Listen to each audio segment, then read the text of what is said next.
So hello guys, so this is Doc Franklin once again. So yan, nandito na tayo sa sa pangalawang araw.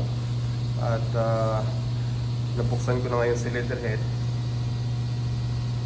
So ayan, confirm talaga na may putol sa kanyang piston ring. Kaya mayroon siyang excessive blow-by doon sa kanyang crankcase at umakyat na rin dito sa sa wheel dipstick. So ayan, ipapakita ko sa inyo yung mga piston ring niya. So ayan, nandito nga. So ayan, ang number 5 niya na piston ring ay putol.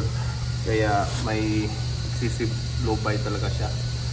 So ayan, makikita mo rin yung yung kanyang yung kanyang compression hindi na rin gaanong kagandahan at makikita mo yung yung first and second compression, yung oil ring niya pumasok na yung langis doon sa pangalawa at saka yung sa top na compression ring.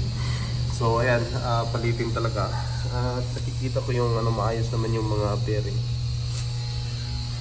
So ayan, na-check ko na rin yung lahat na yung mga parts at na-check ko na rin sa isa para at least pagbubuhin kumpleto na, maayos na. So nalinis ko na rin yung ibang parts. So ito na yung cylinder head natin. Dadalhin na yan sa sa machine shop para palitan ng ejector caps para manigurado tayo. So yan, nandito na. So ayan. So magtatanggal na ako ngayon ng liners. So dati naaalala ko yung kapanahunan ko sa Pilipinas. Natatawa nga ako dahil pag tuwing nagtatanggal kami ng liners, pinapalo lang namin dun sa ilalim. Pero nung nandito na ako sa Canada, talagang matatawag nating meron na ring mga tools na ginagamit na pantanggal ng cylinder liners. So ayan, napakasimple lang. Ganito lang yung gagawin. So ito spring loaded ito. Pag once na i-compress mo yan, pwede mo siyang, para kung tanggalin mo, i-compress mo lang siya. So ayan, ganyan. Tapos hipitan mo yung ganyan. So ayan, tanggalin natin.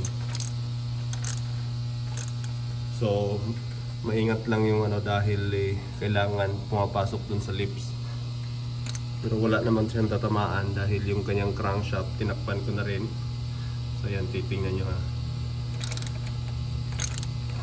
Hipitan ko. Ayan, umangat na siya. Ang bilis. Pero sa Pilipinas nga, yung mekaniko sa atin napakatibay din eh. Sipin mo, pinapalo lang nila yung lips ng liners, nakukuha din eh. Kaya saludo ako sa mga sa mga mekaniko dyan natin sa Pilipinas din.